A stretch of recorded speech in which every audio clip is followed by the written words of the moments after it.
الحمد لله رب العالمين وأفضل الصلاة وأتم التسليم على سيدنا محمد خاتم النبيين والمرسلين وعلى آله وصحبه أجمعين. قال المؤلف رحمه الله تعالى ونفعنا بعلومه وجعلنا مخلصين بقراءته. Dia kata, dan ketahui olehmu bahawa terjemah La ilaha illallah pada bahasa Melayu itu terjemahnya tiada Tuhan melainkan Allah. Baik, apa artinya, apa maksudnya? Maksud tiada Tuhan melainkan Allah, yakni tiada Tuhan yang disembah dengan sebenarnya itu ada. Tiada Tuhan yang disembah dengan sebenarnya itu ada, melainkan Allah. Ini makna, maksud daripada kalimah La ilaha illallah ataupun tiada Tuhan melainkan Allah. Dia kata tiada Tuhan yang disembah dengan sebenar, yang bersifat ya Tuhan ini dengan istighna dan melazimkan iftiqar. Tak dapat tiada daripada Tuhan yang sebenar ni, kena ada istighna dan juga lazimnya iftiqar setiap yang lain daripadanya kepada Allah Ta'ala, kepada Tuhan tu. Tidak ada Tuhan yang tersebut yang disembah dengan sebenar itu ada ia melainkan Allah. Ada ini dipanggil khabar bagi tiada yang dihazafkan. Asalnya la ilaha lam itu ilah itu isim bagi la, khabarnya mahzuf, takdirnya la ilaha mawjudun. Maka dalam terjemah ni takdirlah ada tu, takdir daripada terjemah daripada mawjud yang muqaddar pada la ilaha illallah. La ilaha mawjudun tu khabar bagi la illallahu. Baik, dia kata artinya dia tafsir sekali lagi. Apa makna Tuhan yang disembah dengan sebenar itu ada melainkan Allah? Artinya bahawa Tuhan yang sebenar itu satu jua, itu makna dia. Ini makna yang terakhir ni yang dimaksudkan daripada kalimah La ilaha illallah. Bukan nafi, bukan isbat dah. Bukan kita nak daripada nafi kemudian isbat dah. Kita naknya daripada maksud daripada kalimah La ilaha illallah ini ialah Tuhan yang disebenarnya, yang disembah dengan sebenar itu satu jua. Itu maknanya. Tuhan yang sebenar itu satu jua. Jua itu makna daripada hasar tadilah la ilaha. La dengan illa tu. Kerana la dan illa ini bila masuk dalam satu kalam dia jadi hasar.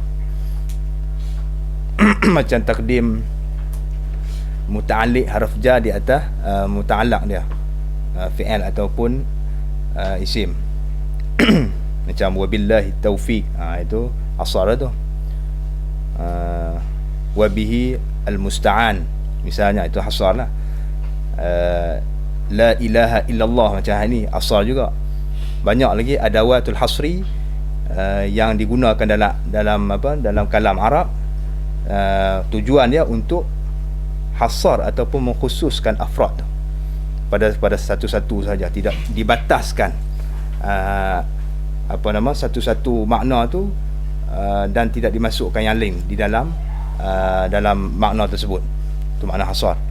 Jadi di sini apabila disebut la ilaha illallah, maknanya Tuhan yang sebenar itu satu jua, tidak lain.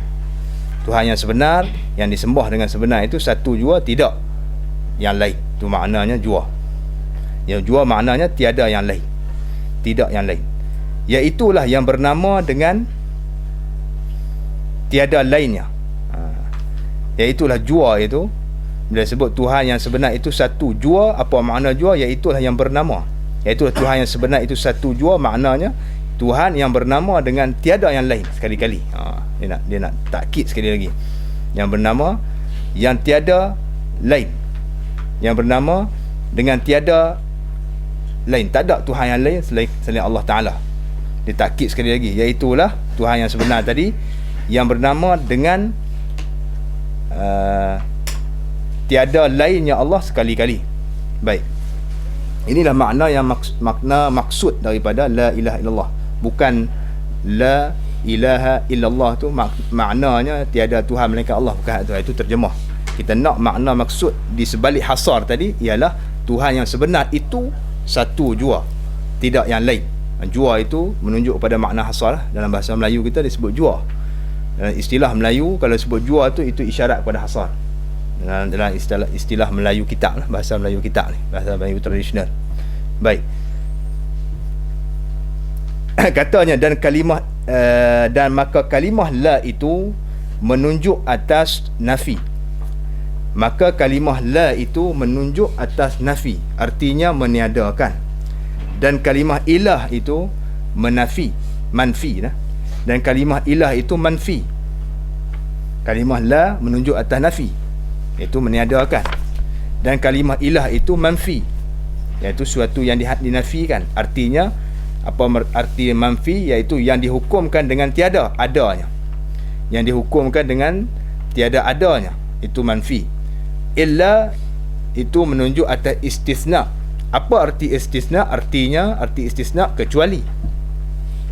Apa maksud daripada istisna atau kecuali? Iaitu mengeluarkan barang yang kemudian daripada barang yang dahulu. Yang ni mengeluarkan barang yang kemudian daripada illa, yang selepas illa tu. Nak keluarkan sesuatu yang selepas pada illa daripada masuk ke dalam afrad yang sebelum pada illa. Nak keluarkan makna yang daripada lafaz yang ada pada illa tu, yang ada selepas pada illa tu, daripada makna lafaz yang berada sebelum pada illa. Macam kita kata la ilaha, yang sebelumnya ilaha tu, sebelum illa. Allah tu selepas pada illa. Itu makna istisna, nak keluarkan, makna nak kecualikan. Baik. Dan kalimah Allah itu mustasna. Kalimah Allah itu mustasna, artinya yang dikecualikan. Iaitulah yang dikeluarkan daripada nafi yang dahulu. Maksud mustasna di sini ialah yang dikeluarkan daripada nafi yang dahulu. Yang dahulu daripada illa tu. Maknanya Allah tu dikeluarkan daripada hukum nafi. Allah tidak dinafikan, yang nafikan benda lain. Baik, itu dari segi kaedah nahunya. Baik, artinya apa arti yang dikeluarkan daripada nafi yang dahulu daripada illa tadi? Artinya yang diisbatkan kemudian daripada nafi. Itu maknanya. Dia hurai sekali lagi. Maksud mustasna, yang ni yang dikecualikan itu, iaitu yang dikeluarkan daripada nafi yang dahulu. Nafi yang sebelum daripada illa tu, iaitu la tadi, keluar daripada ilah. Apa maksudnya? Iaitu yang diisbatkan kemudian daripada nafi. Samalah maknanya, cuma nak takkid sahaja. Baik. Dan apabila ketahui engkau akan yang demikian itu, akan tiap-tiap suatu daripada terjemahan tersebut, tiap-tiap suatu daripada terjemahan tersebut dan juga makna tersebut.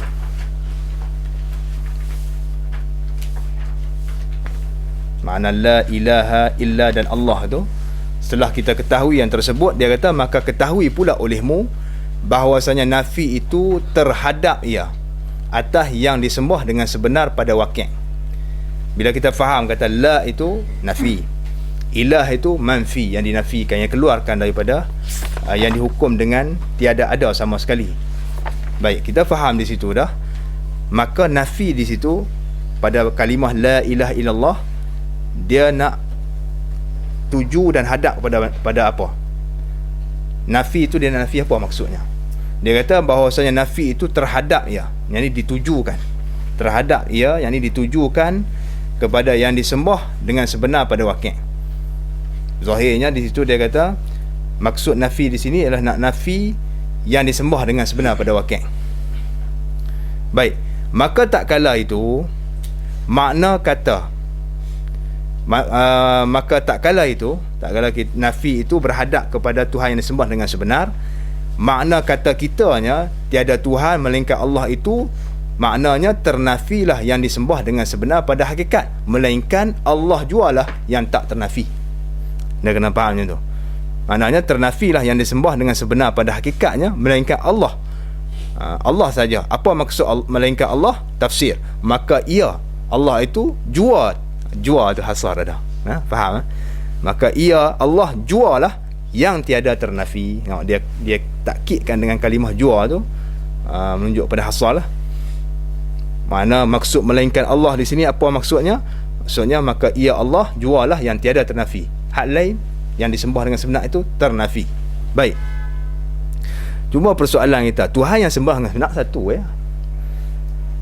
Tuhan yang disembah dengan sebenarnya Allah Ta'ala jua, tak ada hal lain lah kan. Yang kita faham daripada adat hasar tadi, la ilaha illallah, maksudnya Allah jualah Tuhan yang sebenar, yang disembah dengan sebenar. Allah jualah Tuhan yang sebenar yang satu yang disembah. Maknanya daripada maksud di sini tadi dia kata Tuhan yang sebenar itu satu jua, iaitu Allah, tak ada yang lain lah. Kemudian nak nafi apa lagi? Itu persoalan kita. Kemudian dia kata di sini, maka jika dikata orang, tulis itu, maka jika dikata orang, yakni pada soal dan i'tirad. Maka jika dikata orang, yakni pada soal dan i'tirad. Dikata makna disoal lah oleh orang, disoal dan diiktiraf oleh orang di atas perkataan kita tadi ni, di atas perkataan di atas perkataan tadi atau perkataan yang tersebut, perkataan yang mengatakan nafi itu berhadap kepada yang sembah dengan sebenar dan sebagainya. Jadi jika dikata orang ini pada soal dan iktiraf atas perkataan yang tersebut, dikata yang ini ditanya ya, apa pertanyaan dia, bahawasa yang disembah dengan sebenar pada hakikat yang lain daripada Allah Ta'ala tu. Nak faham? Yang disembah dengan sebenar pada hakikat yang lain daripada Allah, itu dia kata tiada ada sekali-kali. Tuhan yang disembah dengan sebenar, yang disembah dengan sebenar yang lain daripada Allah Ta'ala, memang tak ada pada awal lagi dah. Baik, bila tak ada, maka tiada sah dinafikan dia. Tiada sah dinafikan yang tak ada tu. Tiada sah dinafikan yang disembah dengan sebenar pada hakikatnya yang lain pada Allah Ta'ala, tak sah nafi pasal dia tak ada. Pasal apa? Kerana menafikan barang yang tiada ada itu tahsilul hasil namanya.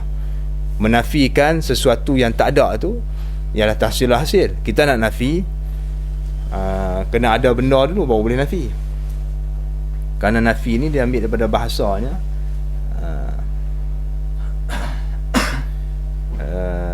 daripada bahasa Arabnya, yuqalu fil lughah nafal ibilu al hasah. Apa nama, bila ni unta tu dia duduk, dia panggil apa, unta tu duduk lipat kaki dia tu, bila mai tengah hari hangat, batu pun panas, dia keh batu tu, dia panggil nafal ibilu al hasah, batu yang duduk di bawah badan dia hangat ni. Itu asal lurahnya. Maka kena ada benda kita nak nafi. Kena ada benda kita nak nafi. Di sini tak ada benda nak nafi, maka jadi tahsilul hasil, menghasil benda yang sudah hasil. Menghasilkan benda yang sudah hasil, maknanya itu mustahil. Baik, nasi dah masak dah, nak masak nasi pula macam mana? Nasi tu dah masak dah, kita nak masak nasi ni, nasi dah masak dah ni, nak masak macam mana? Tak boleh. Jadi tahsilul hasil, dan iaitu tahsilul hasil mustahil pada kaedah akliyahnya. Baik, apa jawapan kita bila ditanya macam tu? Jawapannya, nescaya berkata kami, yakni pada jawab. Nescaya berkata kami, yakni pada jawab. Makna menafi yang demikian itu bukan nafi sungguh, tetapi ialah mengkhabarkan dan mengiktikadkan ketiadaan adanya. Makna menafi yang demikian itu, menafi dalam kalam di atas tadi, bukanlah maksudnya nafi betul ya tak, sebagaimana maksud pada lughah, tetapi maksudnya mengkhabarkan. Makna menafi di sini ialah mengkhabarkan dan mengiktikadkan ketiadaan adanya, yakni ada suatu yang disembah dengan sebenar pada hakikat yang lain pada Allah Ta'ala. Yakni ketiadaan adanya, ada yang disembah dengan sebenar pada hakikat yang lain pada Allah. Tiada maknanya meniadakan barang yang tiada ada. Bukan maksudnya daripada kalimah menafi tadi meniadakan benda yang asalnya tak ada. Jadi tahsilul hasil, benda tak ada nak bagi tak ada pula. Benda dah ada nak bagi ada, tak boleh. Benda jadi tahsilul hasil, mustahil. Baik. Jadi maknanya di sini, murad maksud dengan nafi di sini ialah nak cerita, nak mengkhabarkan dengan ternafinya, nak mengkhabarkan dengan ternafinya yang lain daripada Tuhan yang disembah dengan sebenar, yang selain pada Allah Ta'ala, melainkan yang tak ternafinya ialah Allah Ta'ala jua. Maksudnya Allah jua lah Tuhan satu yang disembah dengan sebenar. Baik, dia nak khabar saja kalam tu.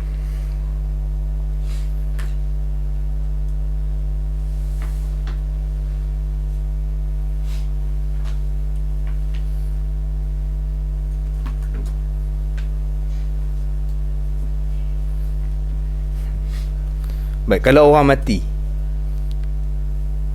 dia sebut la ilaha, tu mati, adakah jadi kafir? Adakah jadi kafir? Dia mati, gaya nak orang ajak mengucap la ilaha illallah, dia pun la ilaha, mati terus, tak ada nak mengucap pergi habis. Adakah dia jadi kafir? Pasal dia kata tak ada Tuhan. Maka kata Syekhuna tak jadi kafir kerana dia mengkhabarkan, bukan menafi tak. Kalau dia menafi, dalam hati dia nafi, kafir dia di sisi Allah Ta'ala. Tapi dia nak mengkhabarkan, kata memang tak ada Tuhan yang lain, tak ada Tuhan yang lain. Tapi dengan syarat dia tak mulahazah dalam hati dia waktu dia nak mati tu. Mulahazah Allah Ta'ala masuk dalam perhimpunan yang disembah dengan sebenar tu, yang dinafi tu. Tak masuk dalam perhimpunan segala yang sembah dengan sebenar, yang dia khabar dengan nafi, itu tak boleh. Dia tak mulahazah tu lah. Kalau mulahazah tu boleh bawa kepada kufur. Baik, maknanya di sini kalau semata-mata khabar sahaja la ilaha tu mati, makna la ilaha itu mengkhabarkan dengan nafi, bukan menafi tak. Maka tak jadi kufur dia, tak jadi kufur.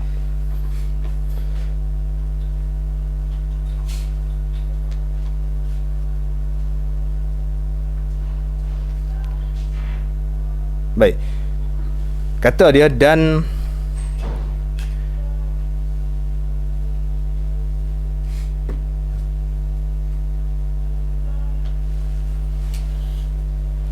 sah dijadikan nafi itu berhadap kepada barang yang dalam zihin mukmin. Tadi jawapan yang pertama. Hak pertama tadi dia kata nafi itu ditujukan kepada yang disembah dengan sebenar pada wakil, padahal datang iktirad. Bila dia sebut macam tu, maka ada iktirad. Orang iktirad kata benda sebenar tak ada, melainkan Allah Ta'ala saja, nak nafi apa? Maka dijawab balik, bukan kita nafi tak, tapi nak mengkhabarkan dengan ternafinya benda yang tersebut. Mana bukan nak nafi apa-apa, tak ada. Daripada maksud la tadi, nak mengkhabarkan sahaja. Dan nak i'tiqad memang tak ada pada asal lagi Tuhan yang sembah dengan sebenar, melainkan Allah Ta'ala jua yang disembah dengan sebenar.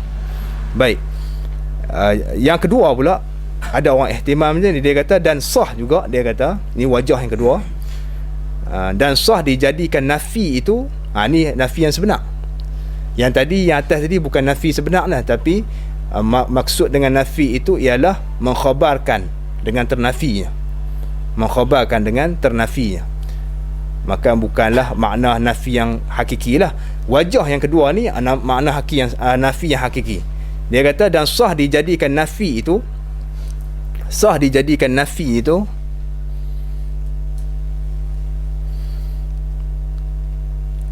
berhadap kepada barang yang di dalam zihin mukmin.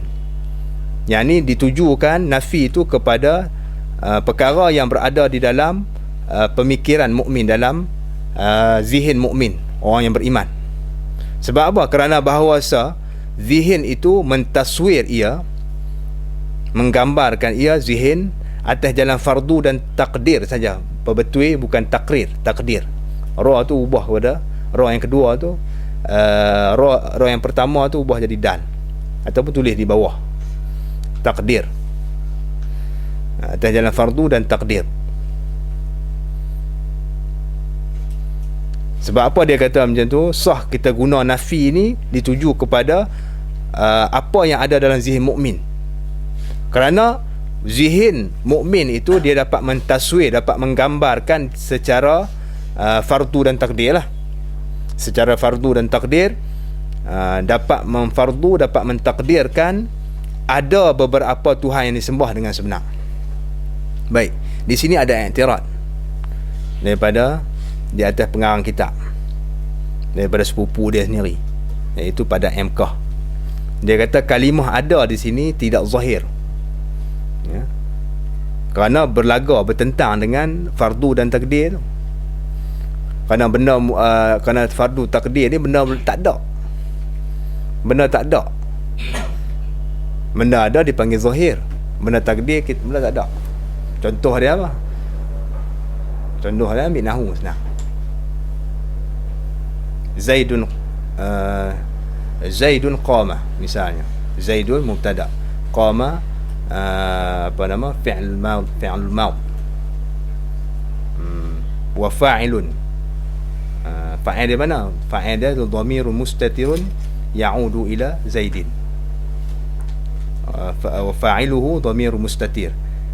Taqdiruhu, dia dah. Taqdiruhu huwa. Jadi benda muqaddar ni dia mustatir. Dia tak zahir. Tak zahir kita panggil benda muqaddar sebab tu kena takdir dia. Bukan zahir, bukan nampak dalam kalam. Begitu juga bila kita takdirkan dalam zihir, bila orang mukmin ni ditakdirkan yang disembah dengan sebenar itu dalam zihirnya secara fardu dan takdir, beberapa Tuhan yang disembah, maka takdir itu tak boleh kata ada lah. Ada tu zahir pula, tak boleh kata ada. Dia kena kata di fardu dan takdir beberapa Tuhan yang disembah dengan sebenar. Jadi kalimah ada tu dihazafkan sebaiknya, tidak jadi keliru, jadi bercanggah dengan fardu dan takdir tu. Baik, jadi eloknya digugurkan kalimah ada tu.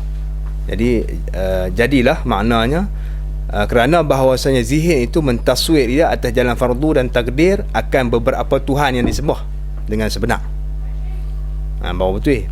Bukan ada dah. Pasal benda tu tak ada pada asal lagi, kita takdir saja diri dia. Benda tak boleh kata ada lah, benda makdum. Kemudian dia kata bila zihin kita mentaswir secara fardu dan takdir akan beberapa Tuhan yang sembah dengan sebenar, bila zihin boleh taswir dah, kemudian menghukum ia zihin atas sekaliannya dengan nafi. Jadi dengan ternafi. Hukum dengan nafi, tulis dengan ternafi. Hukum sekalian beberapa Tuhan yang ditakdirkan dalam zihin orang mukmin tu, kesemuanya dihukum dengan nafi. Tak ada, melainkan Allah jua yang tiada dinafikan. Yang ni tiada ternafi. Dinafikan, tulis itu tiada ternafi. Pasal apa? Pasal apa dia kena taswir dulu, kemudian baru dia hukum? Pasal apa dia kena taswir dulu beberapa Tuhan, kemudian dia baru boleh hukum? Kerana kaedah dia apa dia? Kaedah yang masyhur, al-hukmu ala syai'in far'un an tasawwurihi. Al-hukmu ala syai' far'un an tasawwurihi. Kita nak menghukum di atas sesuatu itu, hukum di atas sesuatu itu merupakan furu', cabangan daripada tasawurnya. Bermakna mana asal, mana furu'. Hukum itu furu', tasawur itu asal.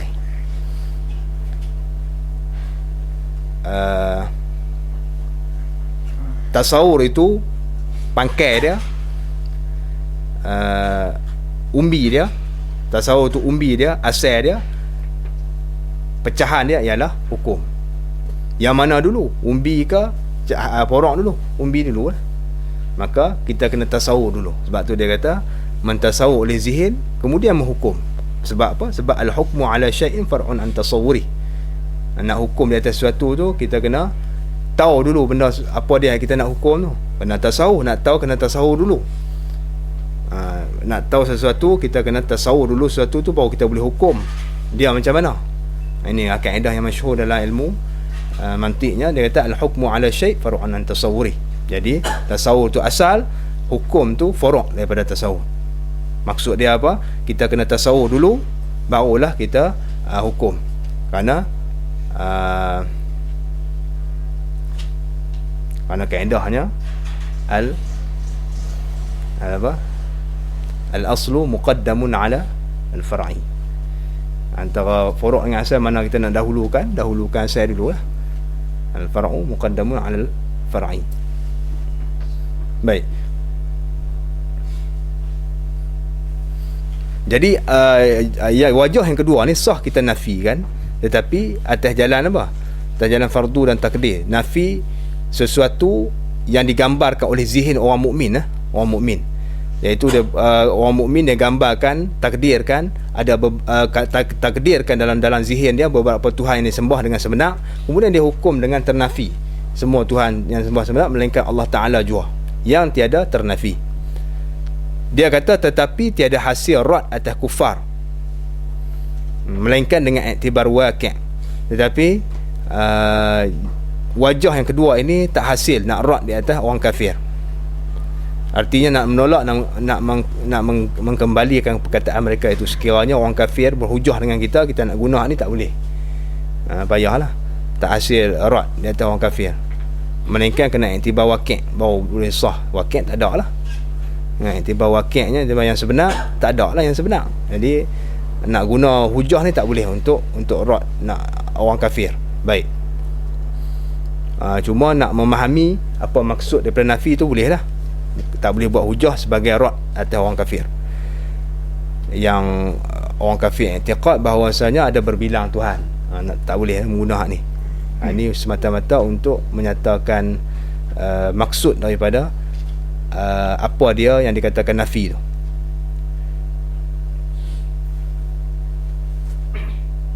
Dan tiada dijadikan nafi itu berhadap kepada barang yang di dalam zihin kafir. Tetapi dia kata walaupun begitu, tiada boleh dijadikan nafi itu berhadap kepada barang yang di dalam zihin kafir.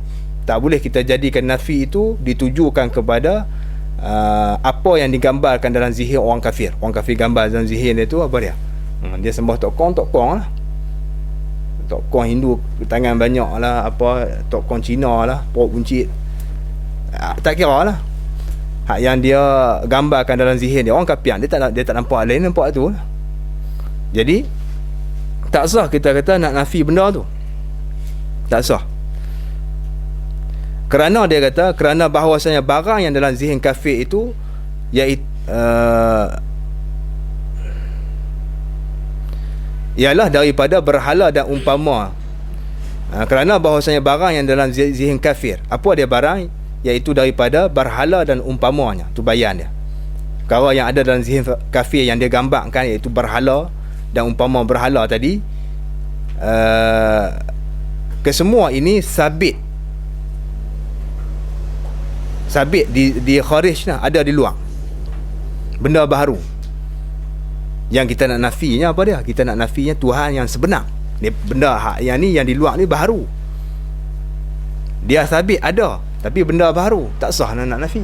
Syarat nak nafinya nafi benda yang kita tengok balik kaedah ya. Sebelum ni dia kata manfi tu apa dia? Iaitu yang dihukum dengan tiada. Yang nak nafi dia tu ialah yang disembah dengan sebenar. Pada hakikatnya tak ada. Pasal berhala bukannya yang disembah dengan sebenar. Berhala tu pun mereka sendiri buat. Betul mereka sembah benda baru. Maka tak sah nafi.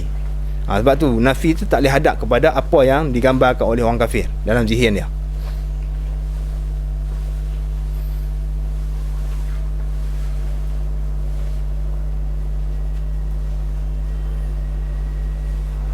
Baik, dia tengok nombor 2, dia kata qauluhu tiada sah nafinya arti kerana bahawasanya artinya kerana bahawa berhala dan lainnya daripada barang yang disembah dengan tiada sebenar itu ada pada kharij. Itu makna sabit tadi. Dan barang yang ada itu pada kharij tiada sah nafinya. Tak sah kita nak nafi. Benda yang ada pada kharij tak sah nafi. Yang ni ada di luar ni tak sah kita nafi kerana dia benda baru. Yang kita nak nafi ya benda yang sah nafinya ialah yang disembah dengan sebenar. Ada tak ada? Tak ada. Itu maksudnya di sini. Jangan jadi keliru dengan atas ni. Atas dia kata tadi tak ada. Sebab apa tak boleh nafi? Sebab tahsilul hasil. Pasal tak ada. Ni ada pasal apa tak boleh nafi pula. Tak. Hak yang ni yang ada tak boleh nafi ni pasal dia benda baru. Yang kita nak nafinya ialah yang sebenar. Yang ni tak sebenar. Berhala ni ialah barang yang disembah dengan tiada sebenar. Nak ialah yang disembah dengan sebenar. Itu yang kita nak nafi ada ke tak? Itu tak ada. Yang ni tak sah nafi lah. Tak sah nafi kerana dia tak masuk dalam makna ilah tu. Tak masuk pada makna ilah tu. Ilah tu dia nak yang disembah dengan sebenar. Baik. Jadi tiada sah nafinya sama sekali. Jadi faham tu dua masalah ni. Jadi yang pertamanya, maksud dengan nafi tadi pada la ilaha illallah ialah nak mengkhabarkan dengan ternafinya yang lain daripada Allah Ta'ala, nak mengkhabar dengan ternafinya yang disembah dengan sebenar yang lain pada Allah Ta'ala. Nak khabar tu, yang nak cerita aja, melainkan hanya Allah Ta'ala sajalah yang disembah dengan sebenar, yang tak ternafinya. Ataupun wajah yang kedua, kita kata sah juga kita nafi, tapi nafi apa yang digambarkan oleh orang mukmin dalam zihinnya daripada beberapa Tuhan yang disembah. Kemudian dia hukum kata tak ada semua ni melainkan Allah Ta'ala. Dan yang ketiganya, tak sah kita hadapkan ataupun kita tuju nafi itu kepada apa yang digambarkan oleh orang kafir. Pasal apa yang digambarkan oleh orang kafir itu semuanya berhala yang baharu, yang tak sah kita nafi. Yang nak nafinya itu ialah benda yang disembah dengan sebenar. Berhala bukan benda sembah benda, dia pun sendiri buat. Benda baharu tak sah nafi. Itu mulakhas ataupun kesimpulan daripada kalam yang kita baca tadi ni. Baik. Kata dia, dan hasil dan al-hasil, yang dinafikan itu salah suatu daripada dua perkara. Kesimpulannya dia kata yang dinafikan itu salah satu daripada dua perkara. Baik. Pertamanya, segala Tuhan yang disembah dengan sebenar pada wakil yang lain daripada Allah Ta'ala. Yang dinafikan ialah segala Tuhan yang disembah dengan sebenar pada wakil yang lain pada Allah Ta'ala. Jadi tak ada lah ni. Hak tu yang dinafikan dengan makna apa? Dengan makna mengkhabarkan dengan tak ada, mengkhabarkan dengan ternafi yang disembah yang lain pada Allah Ta'ala. Tu. Yang keduanya, yang dinafikan itu ialah barang yang pada zihin orang mukmin, yang mentaswir akan banyak yang disembah, yang mentaswir akan banyak yang disembah dengan sebenar, maka kita nafikan yang disembah dengan sebenar yang banyak dalam zihin orang kafir tadi, dan sabitkan hanya Allah Ta'ala jua yang disembah dengan sebenar. Itu yang kedua, dia kata barang yang pada zihin orang mukmin dia taswir banyak Tuhan yang disembah dengan sebenar, itu dinafikan kesemuanya, dan yang tak ternafinya ialah Allah Ta'ala yang disembah dengan sebenar. Membawa maksud kepada Allah jualah Tuhan yang satu yang disembah dengan sebenarnya. Baik, maka salah satu daripada dua inilah yang dinafikan. Salah satu daripada dua ini, yang sama ada kita nafi atas ataupun yang kedua, wajah yang pertama ataupun wajah kedua, sah kedua-duanya. Kemudian maka diisbatkan Allah Ta'ala, maka salah suatu daripada dua ini yang dinafikan, sama ada wajah pertama ataupun wajah kedua. Kemudian maka diisbatkan Allah Ta'ala. Apa makna diisbatkan Allah Ta'ala? Artinya dihukumkan dengan bahawa Allah itu ada dan ialah Tuhan yang sebenar. Ni kita tandakan, maksudnya kita nafikan Tuhan yang disembah dengan sebenar tu yang lain pada Allah Ta'ala, yang isbatnya hanya Allah Ta'ala sahaja yang ada, dan Allah Ta'ala jua Tuhan yang sebenar yang disembah. Baik. Dan wajib pula ini penting. Ini ada dua perkara penting di sini yang kita kena ambil perhatian.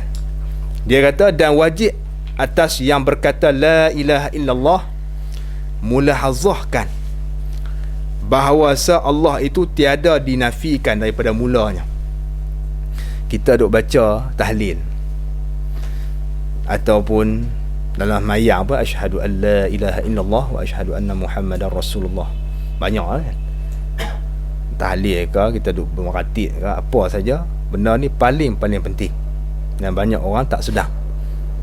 Sebab tu dia kata yang benda cukup muhim, wajib sini berdosa lah kalau tinggal. Wajib atas yang berkata la ilaha illallah ini mulahazahkan, yang ni pandang dalam hati dia bahawa Allah itu tiada dinafikan, yang ni tiada ternafi, tiada dinafikan, yang ni tiada ternafi daripada mulanya lagi, pada asal lagi tak ternafi. Tu benda yang pertama dia kena ingat. Bila sebut la ilaha illallah, dalam hatinya dia pandang bahawa Allah Ta'ala tu tidak dinafikan sama sekali. Itu kena jaga. Artinya apa? Artinya tiada masuk Allah Ta'ala itu dalam zihin perhimpunan segala Tuhan. Zihin ni kurang elok. Yang zahirnya digugurkan kalimah zihin tu. Jadi maknanya, artinya tiada masuk Allah Ta'ala itu dalam perhimpunan segala Tuhan yang dinafikan itu. Jadi tiada masuk Allah Ta'ala itu di dalam perhimpunan segala Tuhan. Zihin tu gugurkan. Perhimpunan segala Tuhan yang dinafikan itu tidak dimasukkan dahulu, yakni sebelum daripada dinafikan. Sebelum kita nafi, sebelum kita kata la tu, kita nak sebut la ilaha illallah, sebelum kita kata la, maka kita jangan mulahazah sama sekali dalam hati kita nak nafi sekali dengan Allah. Kita pergi bubuh pasal Allah pun Tuhan yang sebenar. Kita pergi bubuh sekali dengan yang lain. Kita nafi semua, itu ambil balik. Tak boleh. Jadi rosak akidah kita. Itu yang penting sekali di sini. Jangan kita mulahazah. Yang nafi itu ialah yang lain pada Allah Ta'ala. Allah tetap kekal isbat.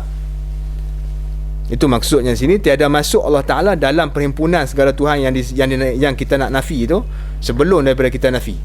Dan juga tiada masuk Allah Ta'ala dalam perhimpunan segala Tuhan yang dinafi tak kala dinafikan, dua, sebelum dan ketika.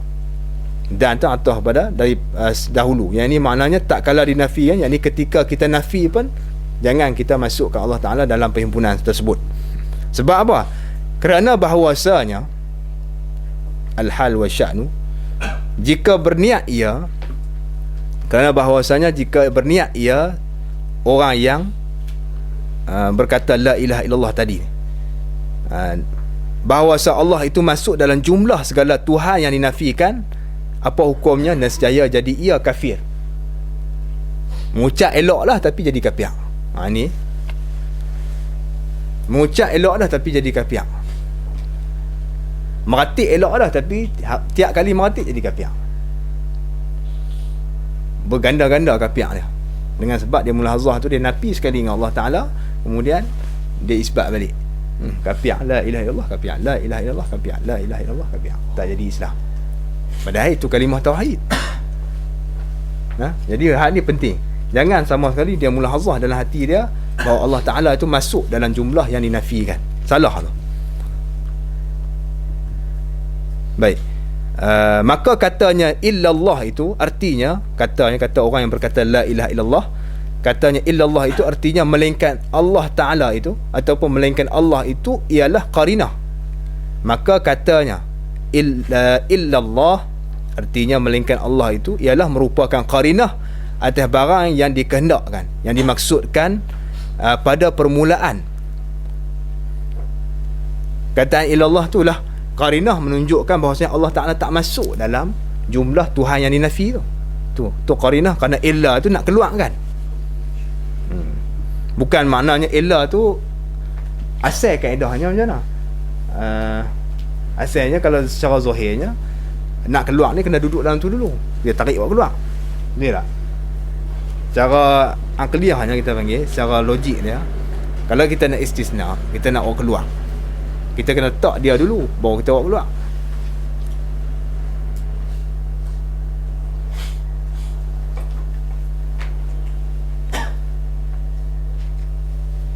Contoh dia apa? Contohnya macam kita kata la talibah fi as-saffi illa Zaidan ataupun Zaidun. Jadi tidak ada seorang pun daripada penuntut melainkan, ataupun kita kata la tullaba fi as-saff, la talibah boleh mufrad fi as-saff illa dan nafi jenis illa Zaidun. Mana dia nafikan apa? Setiap penuntut tu tak ada dalam sah melainkan yang adanya Zaid. Adakah Zaid tu masuk dalam tu dulu? Zaid pun dah masuk dalam jumlah yang dinafi. Ataupun macam mana? Baik. Jadi maknanya di sini Zaid tu dia masuk dalam makna talib lah. Makna talib. Kalau Zaid tu masuk pada makna talib, makna istisna itu dipanggil apa? Istisna muttasil. Kalau Zaid tu tak masuk makna talib, istisna munqati', Zaid tu mungkin guru lah. Contohnya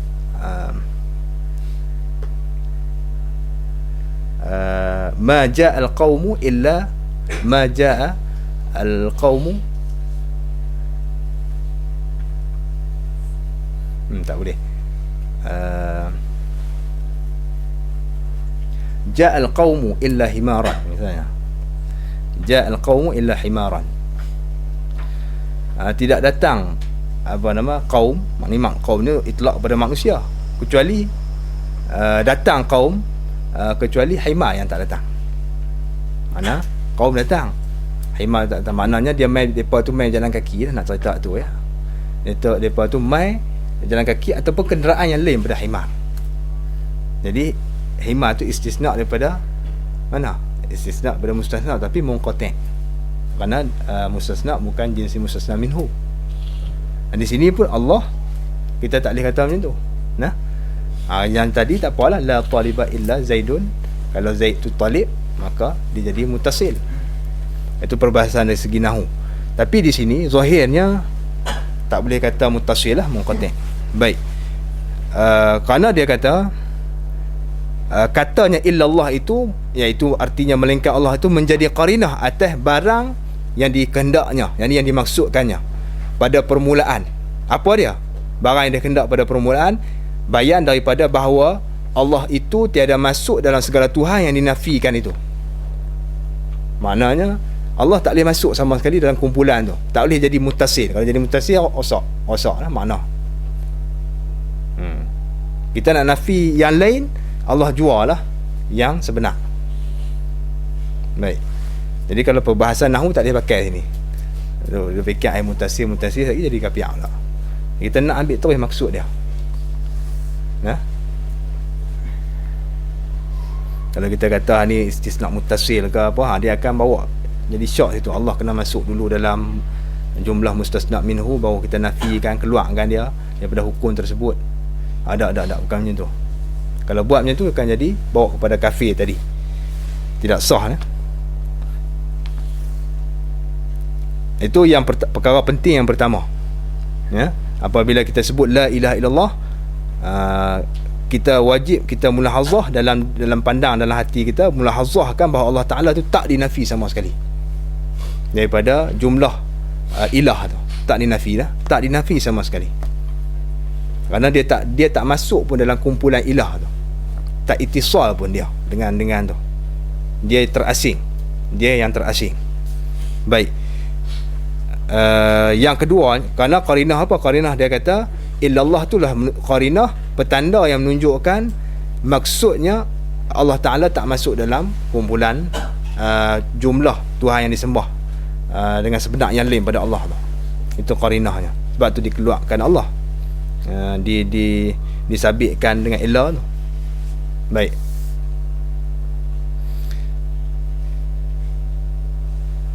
Kemudian yang keduanya, kalau kedua yang penting, dia kata ketahui olehmu pula. Bila sebut ketahui ni makna benda penting lah. Kemudian dia kata ketahui olehmu pula bahawa mentauhidkan Allah dengan la ilaha illallah itu, mentauhidkan Allah dengan kalimah la ilaha illallah itu, manakala disebutkan ataupun disuratkan, dituliskan pada kertas, maka hendaklah ditakdirkan. Ni jawab bagi manakala lah. Manakala disebut ataupun disuratkan, ditakdirkan. Yang ni hendaklah ditakdirkan dalam hati kita. Kemudian daripada disebut ataupun disuratkan akan Muhammadur Rasulullah. Bila kita tulis, bila kita sebut la ilaha illallah, la ilaha illallah dalam tahlil ke, ataupun dalam maratib ke, ataupun kita tulis pada kertas la ilaha illallah, maka kita kena mulahazah dan takdir akan Muhammad Rasulullah. Baik, apa jadi kalau kita tak takdir? Dan jika tiada ditakdirkan demikian itu akan Muhammad Rasulullah, nescaya bersekutu tauhid kita dengan tauhid umpama Yahudi, dia kata. Seperti yang telah menyebut akan dia oleh setengah mereka itu ulama. Kerana Yahudi, dia tauhidkan Allah Ta'ala juga, setengah Yahudi. Dia kata tak ada Tuhan melainkan Allah. Tauhid dia nak sama. Tu kerana bersekutu ni, jadi berkongsi tauhid kita dengan Yahudi. Baik. Seperti yang menyabitkan dia oleh setengah daripada ulama lah. Setengah ulama kata macam tu. Pada masalah ada qaul, ada khilaf di sini. Kalau kita tak mulahazahkan Muhammad Rasulullah, jadi tauhid kita akan sama dengan tauhid Yahudi. Tauhid Nasrani dah, tauhid Nasrani tu tak apalah. Dia 3 Tuhan lah. Yahudi dia 1 Tuhan juga. Jadi ada kumpulan Yahudi yang kata Uzair itu anak Allah Ta'ala, itu saja. Ada Yahudi yang lain dia ada mentauhidkan Allah Ta'ala. Cuma Yahudi yang mentauhidkan Allah Ta'ala ni dia tak mau memperakui Nabi Muhammad tu sebagai Nabi yang dibangkitkan pada akhir zaman yang sebenar, yang menasahkan semua syara'i qadimah. Mereka tak boleh terima tu, pasal bukan daripada bangsa mereka. Maka mereka jadi kufur juga. Dianggap puak-puak ni semua jadi kufur. Kerana bila Nabi turun, syarak dia tu nasah semua syarak. Syarak Nabi Isa, syarak Nabi Musa, walaupun ada Taurat, Injil hak asal pun semua dinasahkan, tak boleh pakai dah. Dibatalkan semua pakai hak ni. Tapi dah mereka tak terima, dianggap kufur. Kufur dengan Allah Ta'ala. Baik. Ini mulahazah yang kedua lah, tapi pada setengah ulama. Kemudian katanya, dan wajib atas tiap-tiap mukallaf diterimakan sekalian barang yang didatangkan dengan dia oleh Rasul sallallahu alaihi wasallam. Oleh Rasulullah sallallahu alaihi wasallam, apa dia? Segala yang didatangkan oleh Rasul, iaitu bayan dia daripada segala pekerjaan agama, dari segala urusan agama. Jadi selain daripada hak tadi ni, dia tambah lagi wajib atas kita sebagai masuk dalam akidah, ya, masuk dalam akidah, wajib atas tiap-tiap mukallaf ini dia kena terima dengan lapang dada, dengan hati terbuka apa jua yang dibawa oleh Rasul alaihi salatu wassalam kepada umatnya, iaitu daripada segala urusan agama, segala hukum hakam, kisah dan apa saja. Yang keduanya, dan percayakan dengan sekalian barang yang mengkhabar ia Rasul dengan dia, dengan barang tersebut. Apa dia? Iaitulah bayannya daripada sekalian yang ghalib-ghalib. Ini perbetul, yang ghaib-ghaib. Lam, ya, salah, ganti lam tu dengan hamzah di atas rumah ya, ghaib, ya, ganti dengan hamzah yang duduk atas rumah ya. Jadi ghaib-ghaib. Dan wajib kena percaya setiap mukallaf tu dengan perkara ghaib yang dikhabarkan oleh Rasulullah sallallahu alaihi wasallam. Baik. Ini dua perkara yang berkaitan dengan akidah risalah ataupun akidah kerasulan. Katanya, maka wajib beriman dengan segala rasul dan segala nabi atas jalan ijmal. Maka tafriq pada yang di atasnya, apa yang didatangkan oleh Nabi itu wajib kita kena terima, kerana sebahagian daripada apa yang didatangkan oleh Nabi itu ialah cerita-cerita Nabi dulu, berita tentang Nabi dulu. 24 orang rasul yang selain pada Rasul Nabi Muhammad sallallahu alaihi wasallam. Jadi maka bila masuk dalam umum tadi ni, wajib kita beriman, wajib beriman ia mukallaf dengan rasul dan segala nabi atas jalan ijmal, dengan makna i'tiqad. Beriman dengan makna i'tiqadkan bahawasanya ada bagi Allah Ta'ala itu beberapa banyak rasul. Ini mana hak lain pula, akidah yang seterusnya. Wajib di atas mukallaf tu beriman ia dengan segala rasul dan segala nabi atas jalan ijmal. Jadi secara borong beriman dengan makna, apa maksud beriman secara jalan ijmal ni? Dengan makna i'tiqadkan bahawasanya, beriman dengan jalan ijmal maknanya i'tiqadkan bahawasanya ada bagi Allah Ta'ala itu beberapa banyak rasul, beberapa banyak rusul dan anbiya alaihi wassalatu wassalam. Dia kena pegang dalam hatinya bahawa ada bagi Allah Ta'ala rasul dan anbiya yang Allah Ta'ala tahu bilang-bilangan dia. Baik. Dan qaul yang sahih, ketiadaan dihinggakan mereka itu dalam bilang-bilangan yang tertentu. Qaul yang muktamad, ada ulama kata Nabi ni semua ada berapa. Ada ulama kata 100,000, 24,000. Ada ulama kata rasul tu 313, banyak sebanyak bilangan ahli Badar. Tapi qaul yang muktamadnya, yang sahihnya ialah tidak ditentukan bilangannya. Bermakna ketiadaan dihinggakan mereka itu dalam bilangan, makna tidak dikhususkan berapa bilangan dia. Hanya Allah Ta'ala jua yang tahu bilangan anbiya dan rusul keseluruhannya, start daripada Nabi Adam sampailah Nabi Muhammad sallallahu alaihi wasallam. Baik. Seperti dikata, dia kata bahawa anbiya itu 100,000 dan 24,000. 124,000. Dia ada setengah pendapat kata jumlah segala nabi ini 124,000 yang ada dalam dunia ni. Dan yang jadi rasul daripada mereka itu, daripada 124,000 itu 313 orang saja. Sebanyak jumlah bilangan ahli Badar. Maka ini qaul dhaif. Yang muktamadnya, qaul yang sahihnya ialah tidak ditetapkan bilangan dia. Baik. Dan 25 rasul yang disebutkan nama mereka itu dalam Al-Quran, 25 rasul yang disebut dalam Al-Quran, wajib beriman dengan mereka itu atas jalan tafsir. Secara umum kita beriman ada bagi Allah Ta'ala Nabi dan Rasul yang Allah Ta'ala tahu bilangan dia. Tapi secara tafsir yang disebut dalam Quran 25, maka kita kena tahu secara tafsir lah. Bila disebut 25 orang Rasul ni, kita kena tahu secara tafsir. Cara macam mana cara tafsir? Kena mengetahui, kena beriman dengan 25 orang Rasul tu atas jalan tafsir, iaitu dengan bahawa jika ditanya seorang atas daripada tiap-tiap seorang daripada mereka itu, nescaya dijawabnya dengan bahawasanya ia seorang daripada mereka itu Rasul. Itu maksudnya. Tiada dengan makna wajib dihafazkan segala nama mereka itu. Oh, kalau itu teruk, ada siapa hafal 25 orang Rasul? Budak-budak tadika ada, pasti dia hafal buat lagu. Kita ni acilawan tak hafal. Tak apa, tukar. Ceramah. Kalau macam tu tak sah iman. Kalau lupa seorang nama, tak sah iman. Kalau kita anggap kena tahu 25 orang Rasul ni secara tafsir itu dengan makna kita hafal.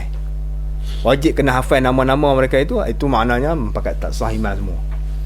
Lain kemas dah. 420 apa semua kan. Mai tani kantoi. Mai tani kantoi. Habis iman? Tak. Maksud dia di sini, dia kata sekiranya kalau ditanya salah seorang nama mereka itu, nescaya dia akan jawab ini Rasul. Bila tanya ada seorang Rasul ni namanya Ilyas, dia ni Nabi ke Rasul? Dia ni Rasul ke ataupun bukan Rasul ke, orang soleh? Kita kata itu Rasul, Ilyas kita tahu. Tak apa dah, sah iman kita. Macam ditanya Iskandar Zulkarnain tu, adakah Nabi dan Rasul? Adakah dia tu Rasul ataupun Nabi saja ataupun orang biasa? Luqmanul Hakim misalnya, adakah dia tu Nabi, Rasul ataupun orang soleh? Itu tak apalah kalau kita tak tahu pun, pasal tak masuk dalam jumlah 25 ni. 25 kalau kita orang tanya kita Nabi Zulkifli tu Nabi, tak tahu lah, bukan kot. Tu habis rosak iman, pasal dia tak tahu walaupun dia kita kata kalau dia hafal sekalipun, tapi dia tak tahu kata yang ni Nabi, tak guna juga, tak guna.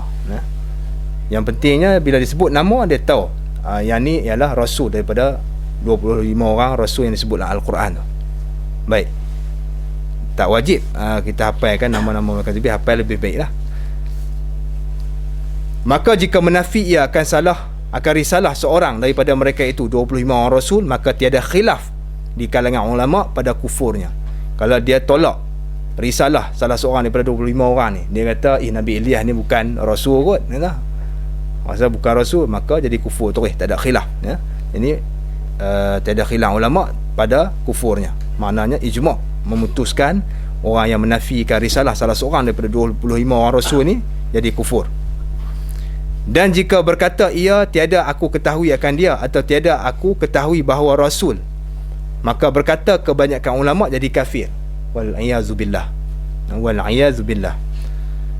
Kata kalau dia kata, kalau kita tanya Nabi Yahya ni nabi ke apa? Rasul ke apa? Ada Sulaiman, adakah dia rasul daripada Rasulullah Taala? Dia kata tak tahu. Tak ingat, rasa tak dak kot. Rasa dak kot. Tak tahu dia kata. Aku tak tahu dah tu. Nabi Muhammad tahu kata Nabi. Nabi Sulaiman tak bisa dengar lah. Pak Sulaiman tu ada dalam kampung tu. Contoh dia kata macam tu kan. Maka tak khilaf di kalangan ulama di sini pada masalah tu. Kebanyakan, yakni majoriti ulamanya memutuskan bahawasanya orang yang kata tak tahu ataupun tidak pasti dia rasul daripada 25 orang rasul, hukumnya jadi kafir. Dan kata setengah mereka itu ulama tiada jadi kafir, tapi jadi fasik. Atau setengah ulama tak jadi kafir kalau dia kata tak tahu. Cuma dia jangan nafi sahaja. Kalau nafi itu tidak khilaf. Tiada khilaf di kalangan ulama tentang kufurnya. Baik. Mana dia bilang-bilangan 25 rasul yang disebut dalam Al-Quran. Dan bermula mereka itu, yang pertamanya Adam, Nabi Adam AS, Abul Bashar. Yang keduanya Nabi Idris. Yang ketiganya Nabi Nuh, yang digelar sebagai Adam Al-Thani. Mana selepas daripada banjir besar, tak ada lah dalam dunia ni hayawan, manusia ataupun hayawan, tumbuh-tumbuhan yang hidup. Tenggelam habis satu dunia, mati semua satu dunia, melainkan apa yang ada dalam bahtera Nabi Nuh. Itulah yang keluar, hidup balik. Dia anggap Nuh ni sebagai Adam Al-Thani, Adam yang kedua. Dan Nabi Hud, dan Nabi Saleh, dan Nabi Ibrahim, dan Nabi Lut. Nabi Lut sezaman dengan Nabi siapa? Nabi Ibrahim kan. Baik, dan Nabi Ishaq, Nabi Ismail. Nabi Ishaq dia anak Nabi Ibrahim. Nabi Ismail pun anak Nabi Ibrahim. Dua beradik depan ni, satu pak lain mak. Daripada Nabi Ismail lah lahirnya Nabi Muhammad SAW, yang dilahir daripada bangsa Arab. Dan daripada Nabi Ishaq ni lah lahirnya Nabi-Nabi Bani Israel. Tengok di luar dia kata qauluhu, yang disebutkan nama-nama mereka itu dalam Quran, faedah segala nabi yang diittifaqkan atas subutnya.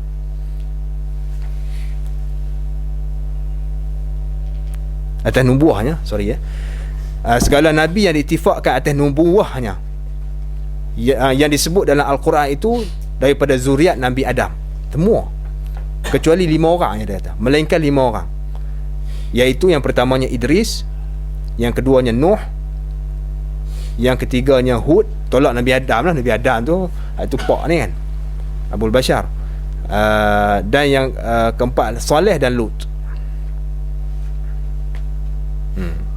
5 orang, 1, 2, 3, 4, 5. Nabi Idris, Nabi Nuh, Nabi Hud, Nabi Saleh, Nabi Lut. Ini bukan daripada keturunan Nabi, kerana Nabi Ibrahim dan Nabi Lut tu sezaman. Daripada keturunan As-Sam tu. Sam anak bagi Nuh kan. Nabi Saleh dan Hud ni daripada kalangan bangsa Arab. Ya. Baik. Jadi maknanya 20 berapa? Kesemuanya 25 campur 5 campur 6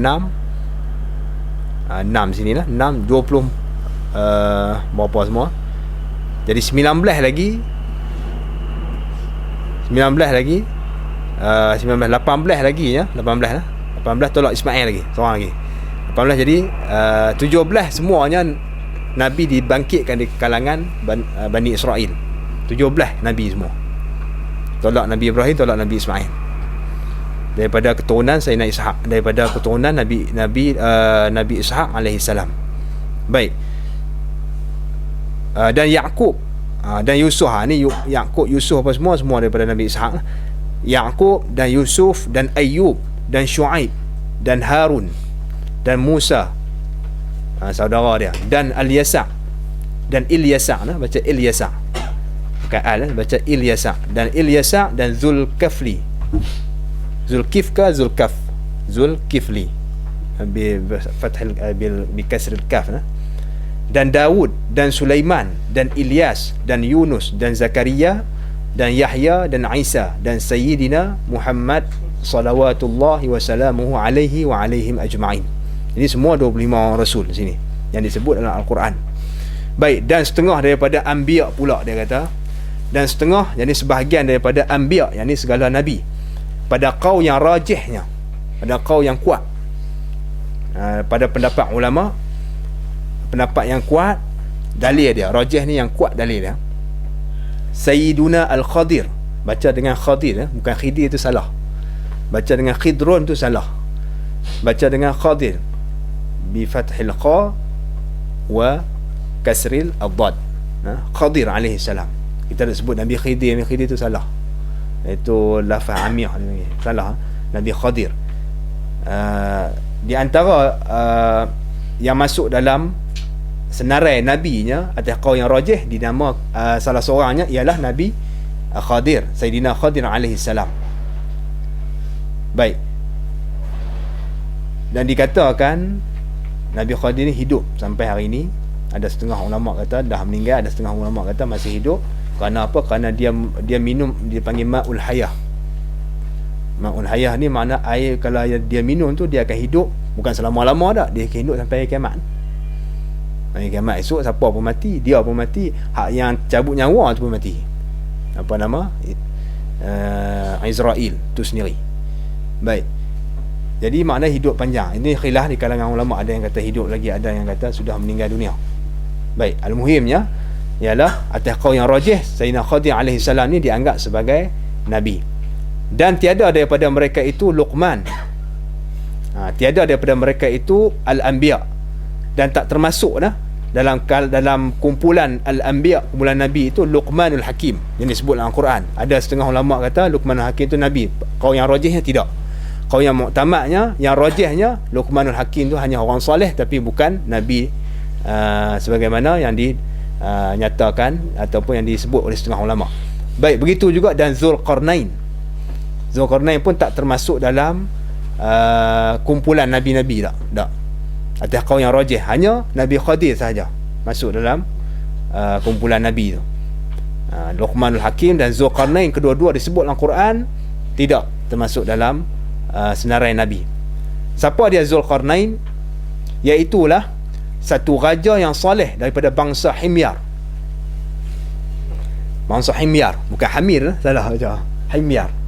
Dia ada lugah Himyar kan. Lugah Himyar tu apa nama? Alif lam, al tu tukar pada mim kan. Laisam minim ri'im, macam mana? Hadis Nabi tu. Dia Nabi cakap dalam lugah Himyar kan. Minim siam fi safar. Hadis dia. Macam mana? Siapa ingat? Tak ingat. Minas siyam, mana minas siyam fi safar, mana dia lam tu tukar pada mim. Itu dalam lugah Himyarnya. Jadi seorang raja yang soleh daripada bangsa Himyar. Dalam dia kata di atas tu ta'liq nombor 1, qauluhu daripada bangsa Himyar, berkata di dalam Qamus. Himyar itu atas timbangan dirham. Dirhamun himyarun. Itu di atas wazan dalam Qamus Al-Muhit dia sebut Qamus itlaq qamus, maknanya Qamus Al-Muhit. Dalam Qamus Al-Muhit disebut himyar itu wazannya daripada wazan dirham. Jangan baca hamir. Hamir makna lain. Bangsa Himyar makna atas wazan dirham.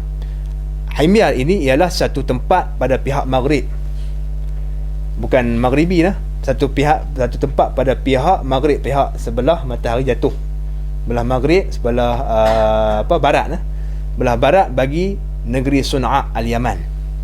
Himyar ini ialah satu tempat sebelah barat bagi Sun'a Al-Yaman. Sun'a Al-Yaman sebelah barat sana.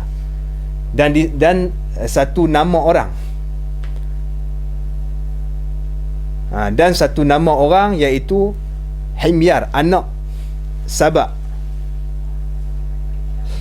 Sabak tu anak Yashjab, dia panggil, dan iaitu bapa bagi satu kabilah.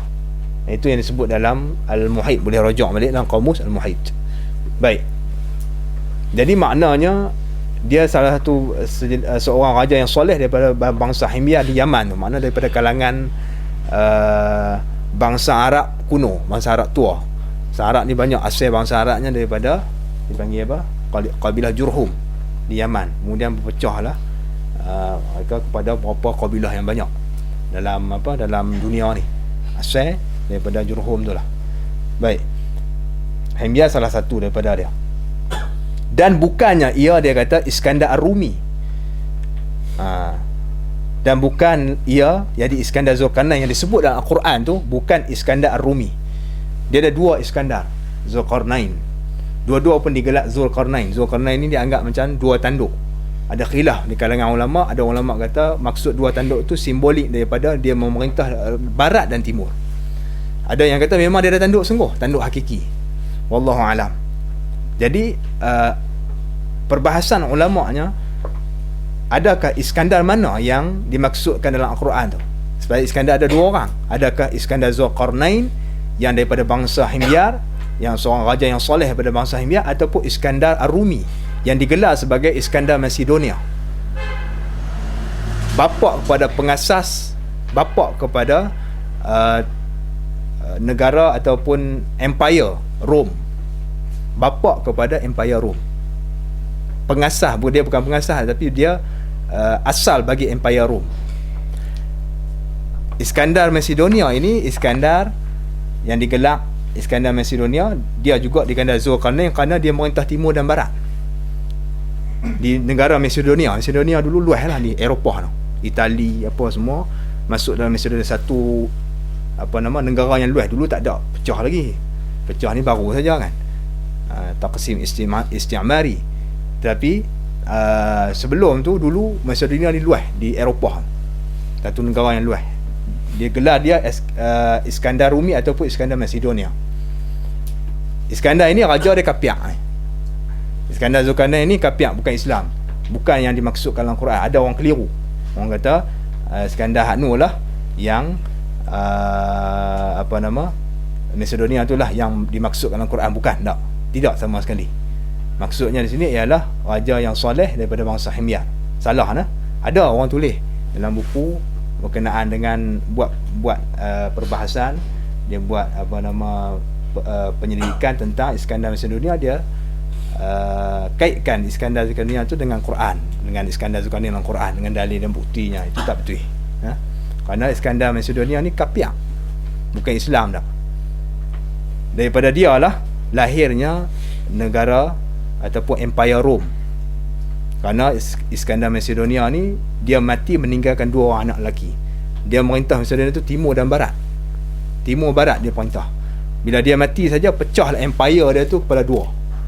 Empire Rom Timur dan Rom Barat.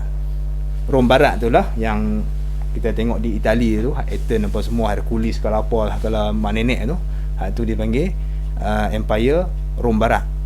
Empire Rom Timur ni Byzantine ni yang duk perang dengan Arab, yang disebut dalam Quran Ghulibatir Rum tu. Rom tu yang perang dengan Parsi tu, itu dipanggil Rom Timur. Bila pecah ni, situlah start kerajaan Rom. Maka Iskandar Macedonia tak termasuk, bukanlah maksud daripada Zulkarnain dalam Quran. Baik. Dan setengah daripada mereka itu, daripada Al-Anbiya-nya,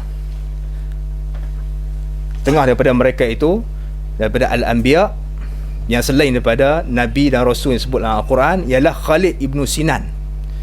Khalid ibn Sinan ini ialah daripada zuriat Nabi Ismail alaihissalam. Dia daripada keturunan daripada zuriat Nabi Ismail, iaitu daripada Bani Absin. Daripada Bani Absin ni dipanggil Badal, daripada zuriat. Badal apa?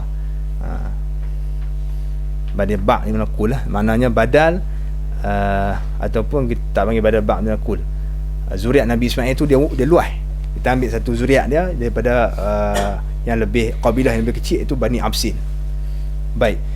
Jadi Khalid ibn Sinan ni daripada Bani Absin, yang keturunan Bani Absin tu daripada zuriat Nabi Ismail alaihissalam. Adalah ia semasa dengan Kisra atau Syarawan. Sama Kisra ataupun Syarawan. Dia tu zaman tu zaman pemerintahan Parsi di atas negara Arab. Dan ia kemudian daripada Nabi Isa dengan 300 tahun. Dia lahir selepas daripada Nabi Isa 300 tahun. Dia lahir selepas Nabi Isa, dekat-dekat nak kelahiran Nabi lah. 300 tahun, menyeru ia akan manusia kepada Nabi, kepada agama Nabi Isa. Maknanya dia masih berpegang pada ajaran Nabi Isa AS yang tak diubah, dan dia dibangkit menjadi Nabi, dan dia meneruskan risalah Nabi Isa AS, menyeru orang manusia ni kepada agama Nabi Isa yang tidak diubah lah. Bukan Nabi Isa diubah lah, yang tidak diubah lagi. Itu Khalid Ibn Sinan. Dan setengah daripada mereka itu Al-Anbiya, termasuk juga dalam senarai Al-Anbiya ialah namanya Hanzalah Ibn Safwan. Hanzalah Ibn Safwan ini dianggap sebagai seorang Nabi pada pendapat kebanyakan ulama'nya. Adalah ia, dia kata, Hanzalah ini kemudian, yang ini selepas daripada Khalid As-Sinan tadi, dengan 100 tahun. Mana 400 tahun selepas Nabi Isa AS lahir pula seorang lagi Nabi yang dinamakan sebagai Hanzalah Ibn Safwan, dan membunuh akan dia oleh kaum dia bunuh dia. Hanzalah Ibn Safwan ni. Baik. Kemudian katanya, dan wajib i'tiqad bahawa nubuwah, artinya jadi Nabi itu tiada dapat bagi seorang dengan usaha. Wajib pula kita dalam akidah Ahli Sunnah wal Jamaah, wajib i'tiqad bahawa nubuwah, artinya jadi Nabi itu tiada dapat bagi seorang dengan usaha sama sekali. Dan jika dengan melampau, melebih-lebih, membanyakkan kebajikan dan ibadah sekalipun, tak akan dapat menjadi Nabi. Buatlah ibadat, tidur 2 jam, 20 jam ibadat. Betapalah dalam gunung, kalau umur kata 100 tahun pun, betapalah 90 tahun tak akan jadi Nabi lah. Tak ada. Tak usah usaha lah, tahu mana pun. Tak boleh. Kerana Nabi ni bukan boleh dapat melalui usaha dah. Bahkan ia semata-mata kurnia Allah Ta'ala bagi mereka yang dikehendakinya. Adapun nak jadi wali, boleh usaha. Nak jadi wali, dapat jadi wali, cuba tengok. Boleh usaha, boleh. Orang yang membanyakkan ibadah, tapi ada jalan dia lah. Bukan semata-mata buat ibadat tak akan dapat jadi wali. Dia ada tarik dia yang telah ditetapkan oleh ulama tasawuf. Boleh usaha tu untuk dapatkan pangkat wali tu. Tetapi pangkat Nabi dan Rasul tak dapat, melainkan kurnia Allah Ta'ala sahaja. Baik, itu yang pertama. Yang keduanya, dan wajib i'tiqad bahawa Allah Ta'ala itu mengkuatkan segala anbiya dan rasul, kuat dengan beberapa mukjizat yang dizahirkan dia akan mukjizat daripada mereka itu. Wajib kita kena i'tiqad juga. Setiap rasul dan nabi itu dibekalkan oleh Allah Ta'ala dengan mukjizat sebagai membenarkan dakwa mereka itu sebagai seorang rasul dan nabi. Pasal dia dakwa, kata dia ni rasul, apa bukti dia? Ini yang mukjizat. Mukjizat ni tak ada orang boleh tandingi. Dia syarat dia macam tu. Baik, dan apa makna mukjizat? Makna mukjizat itu ialah pekerjaan, yang ni perkara yang mencarikan adat. Pekerjaan yang mencarikan adat. Benda yang mencarikan adat itu mukjizat. Nak serupa dengan keramat? Tak serupa. Mukjizat lain, keramat pun perkara mencari adat juga, tapi tak sama dengan mukjizat. Beza dia apa? Tengok, dia kata yang nyata daripada Nabi dan Rasul. Mukjizat ni dia terbit daripada Nabi dan Rasul. Keramat dia terbit daripada wali. Benda mencari adat juga terbit pada wali. Baik, perkara yang mencarikan adat yang nyata daripada Nabi atau Rasul itu bila? Tak kala dibangkitkan dia, tak kala diutus, ditabalkan dia akan Nabi dan Rasul tu. Yang ni tanda, yang ni sebagai tanda atas kebenarannya. Itu sebagai bukti dan tanda atas kebenarannya sebagai seorang Rasul dan Nabi. Ini beza dengan karamah. Karamah perkara yang mencari adat yang berlaku pada wali sebagai tanda mulia dia di sisi Allah Ta'ala. Tengok lah, beza lah, bagi tanda mulianya di sisi Allah. Begitu juga istidraj. Istidraj tu benda cari adat juga. yang berlaku pada orang fasik dan orang kafir sebagai tanda untuk hina dia di dalam dunia dan akhirat. Tanda apa? Bukan tanda kata dia mulia, tak, tanda dia hina. Tanda nak tambah lagi fasik dia, nak tambah lagi kekufuran dia. Orang tengok, ui, nampak dia buat perceraian adat. Nah, ni betul tak? Tak semestinya. Nah, baik. Lagi pula syarat mukjizat ni, tidak ada orang lain dapat menandingi, yang dapat menzahirkan perkara macam adat tu, yang dapat menandingi mukjizat yang dizahirkan oleh Nabi dan Rasul. Itu antara syarat dia. Tak boleh tanding. Nabi Musa tu, bila dia suruh semua ahli sihir Firaun lempak tongkat jadi ular, dia lempak tongkat dia semua. Ular-ular tu dimakan oleh ular dia. Habis pakai sujud semua.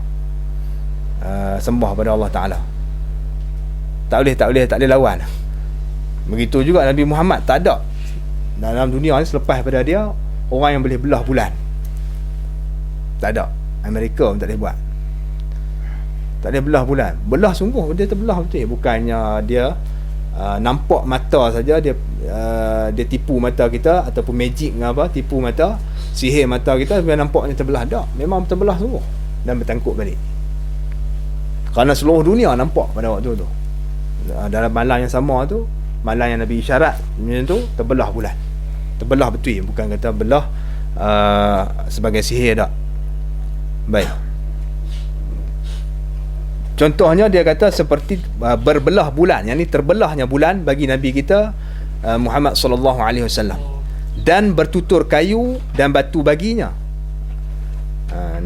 Dia batu kayu tegak dia bagi salang pada dia, bagaimana yang disebut dalam sirah, dalam kisah ataupun dalam sirah Nabi. Dan terpancar air di antara segala anak jarinya sallallahu alaihi wasallam. Itu antara mukjizat dia. Baik. Kemudian katanya, dan wajib i'tiqad pula. Fiqh kita ni dulu, kita baca, boleh, kalau boleh habis ni bagus. Kita cuba baca ni minggu depan insya-Allah dah khatam. Dan wajib i'tiqad pula akan sabit karamah bagi aulia. Wajib kita kena i'tiqad dalam pegangan ahli sunnah wal jamaah, sabit karamat itu bagi segala wali, iaitu pada ketika hidup dan kemudian daripada matinya. Karamah ni bukan saja zahir pada seorang wali itu waktu hidup, bagaimana yang kita sedia maklum, bahkan selepas pada mati pun wajib kita kena i'tiqad boleh berlaku dan boleh sabit karamah tersebut bagi aulia, bagi wali Allah lepas pada dia mati, sebagai tanda kemuliaan dia di sisi Allah Subhanahu Wa Taala. Baik. Jadi sabit karamah itu bagi aulia pada ketika hidup dan kemudian pada mati, yakni selepas mati. Yakni selepas mati mereka itu segala wali. Baik, apa makna karamah? Dan iaitu karamah itu maknanya pekerjaan yang mencarikan adat. Ya, sama juga, tapi yang nyata daripada orang soleh. Ini beza dia. Benda yang mencarikan adat tapi nyata bagi orang soleh. Mukjizat, benda yang mencarikan adat tapi nyata daripada Rasul dan Nabi. Iaitu orang yang mendirikan segala hak Allah Ta'ala, itu orang soleh. Baik. Dan wajib pula i'tiqad bahawa ada bagi Allah Ta'ala itu malaikah. Antara akidah ahli sunnah wal jamaah, wajib kita kena berpegang dalam hati kita, ya, bahawasanya ada bagi Allah Ta'ala itu hamba dia yang bernama malaikah. Baik, siapa dia malaikah? Dan mereka itu malaikah itu beberapa hamba Allah Ta'ala yang dipeliharakan mereka itu daripada mengerjakan maksiat. Lagi suci mereka itu daripada segala sifat manusia. Ini ta'rif bagi malaikah, iaitu beberapa hamba Allah yang dipeliharakan mereka itu daripada mengerjakan maksiat. Kerana apa? Kerana malaikat ini dijadikan pada nur dan tak diletakkan padanya nafsu. Tak letak padanya nafsu. Sebab tu bila diturunkan Harut dan Marut ke muka bumi, diletakkan nafsu, tengok apa jadi. Kisah dalam surah Al-Baqarah, apa jadi. Jadi maknanya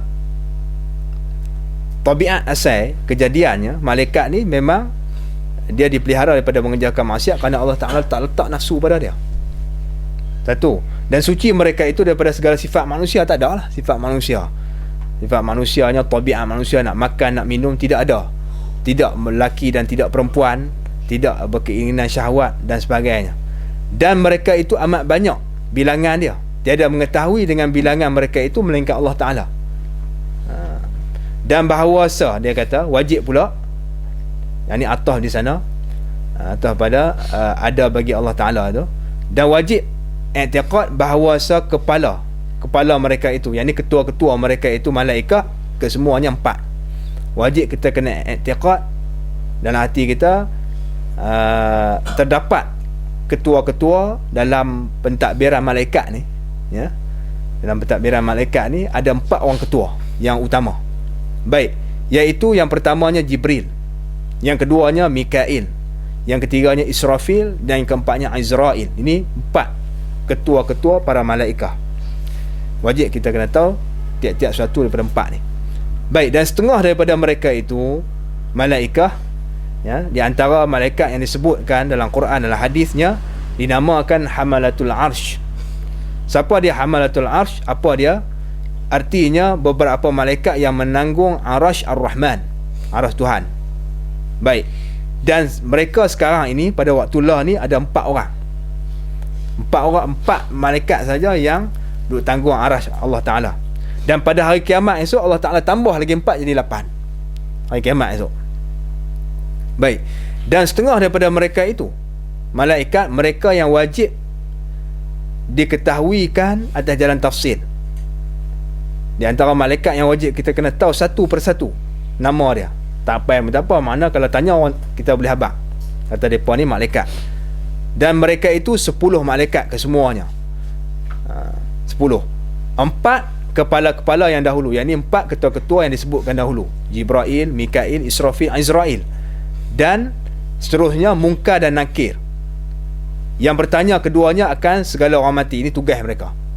Tugas mereka Munkar Nakir ni, tugas 2 orang malaikat ni nak tanya orang mati saja. Soalan yang disediakan. Baik. Dan Ridwan, dan yang seterusnya Ridwan ini ialah malaikat yang menunggu syurga. Dan Malik, iaitu malaikat yang menunggu neraka. Dan Raqib dan Atid, itu satu pada kanan mukallaf dan satu pada kiri. Kirinya mukallaf, tugas dia menyurat keduanya, bukan menyuruh lah, menyurat keduanya akan sekalian kebajikan. Ini takut silap baca menyuruh keduanya akan sekalian kebajikan dan kejahatan. Ada satu malaikat tu buat baik, satu malaikat lagi tak buat jahat. Ada orang baca ni tu, tulis menyurat. Yang eloknya dengan ta mabsutah, bukan ta marbutah. Marbutah ni tak lagi dia, kalau hilang titik 2 tu dia kata menyuruh keduanya akan sekalian kebajikan dan kebajikan. Yang duduk di kanan ni dia suruh buat baik, yang di kiri ni buat jahat. Maka kita pandai-pandai pilih lah. Kita pilih, kita turut hal ni jadi jahat kita. Ada orang tafsir ni tu salah, kena jaga lah. Tak jauhi pun takut silap baca, silap nahu dia lah. Menyurat tahu mafutah eloknya ni tu, menyurat. Jadi menyurat keduanya akan sekalian kebajikan dan kejahatan yang dibuat oleh hamba, oleh mukallaf. Itu senarai nama-nama malaikat yang utama yang wajib kita tahu secara tafsir.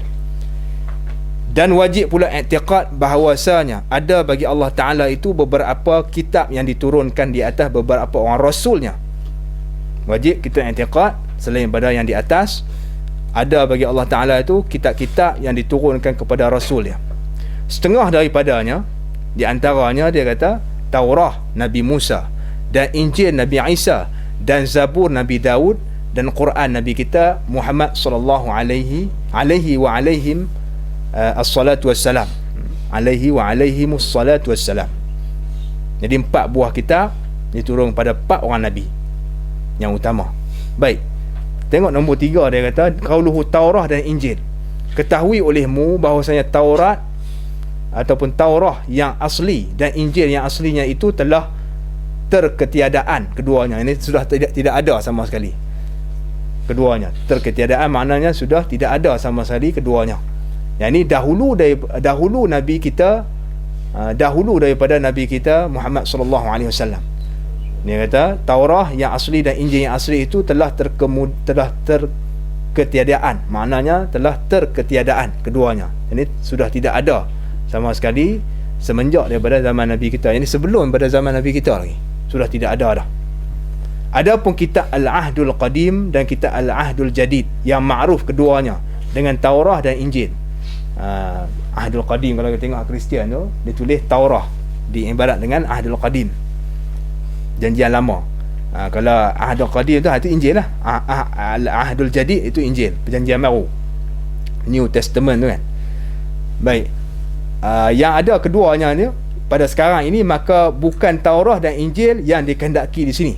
Jagalah, Al-Ahdul Qadim dengan Ahdul Jadid yang duk jual di luar ni, bukannya Taurah yang dimaksudkan dalam akidah yang kita kena pegang ni. Pasal apa kita sebut tu? Pasal dia ada da'iyah daripada Kristian di Malaysia yang mengguna, dia putar balik fakta ni. Orang Melayu kita yang tak kuat akidah ni, dia tak tahu, tak mengaji sifat 20, tak mengaji akidah Ahli Sunnah wal Jamaah cara terperinci, cara menyeluruh. Dia kata kita kena percaya juga. Ya, hang percaya kan Nabi Isa? Percaya. Turun Injil, Injil ni sama dengan hak tu. Kawan ni pun terkepit percaya, masuk Kristian. Cina tu lawa pula nak nikah dengan dia. Dia kahwin dengan Cina tu, masuk Kristian, habis jadi Kristian. Gempak dulu apa nama, Siti Aisyah apa, orang Johor tu, kerja dengan tahun awal 90-an masuk TV3. Dia kerja dengan apa? Dia kerja dengan bank, Citibank di Malaysia. Kemudian ada orang putih tu duk dakwah dia masuk Kristian, duk pujuk dia pun masuk Kristian, kenal orang putih tu. Lah pergi duduk Australia lah ni. Jadi murtad. Mak pak dia teriak masuk TV3 apa semua. Kisah dia awal 90-an tu lah. Dalam 90-an. Ingat? Ada sini kan? Ada sana. Nah, mungkin ada berita masa tu. Yang lain tak tahu pun. Dalam tahun 93 ni tu lah. 95 apa tu. Berapa? Lebih kurang dalam je lah, tapi sebelum tahun 2000. Memang akhir 90-an, tak ingat lah. Sebelum tahun 2000.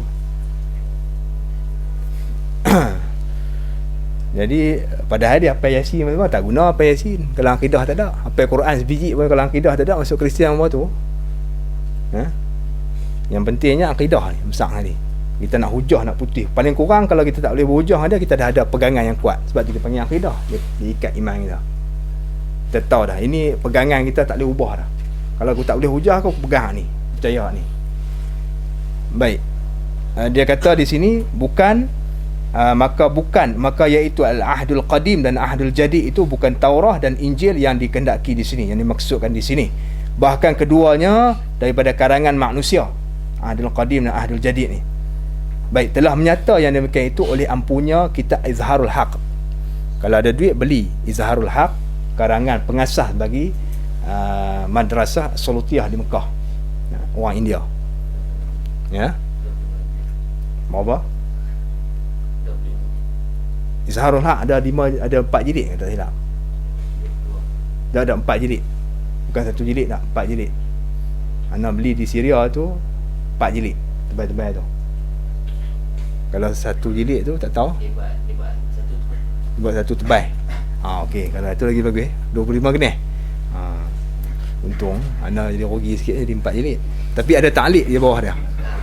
Kalau lebih dia 4 jilid, di bawah ada ta'liq dan ditashih. 25 ni wallahu a'lam lah. Ala kulli hal, kalau ada beli. Kitab ni antara kitab yang terbaik pada zaman kejatuhan Osmaniyah, gugurnya Osmaniyah, dan jatuhnya kerajaan Islam di India waktu di takluk oleh British. Pada waktu itu fitnah berlaku. Dia ada di India, masuk Kristian sebagainya, nak merosakkan Islam di India. Maka dia karang kitab ni, antara kitab yang terbaik dalam dunia ni, Izharul Haq, selain pada Ahmad Didat lah. sebelum pada Ahmad Didat dia ni. Kalau kita baca ni semua mazhab Kristian dan kita boleh rat. Cukup lengkap. Cuma istilah dia payah sikit. Dia payah sikit lah. Baik. Tapi orang mengaji bahagian ni boleh faham kan, no? Bahagian falsafah kan, istilah-istilah dia tu banyak lebih pada ni kan. Ya. Muqaranah adian. Mungkin dia ada situ lah. Ya. Itu izharul haq tu. Muqarrar bagi dirasatul ulia. Kedah falsafah insya-Allah. Betul lah. Baiklah.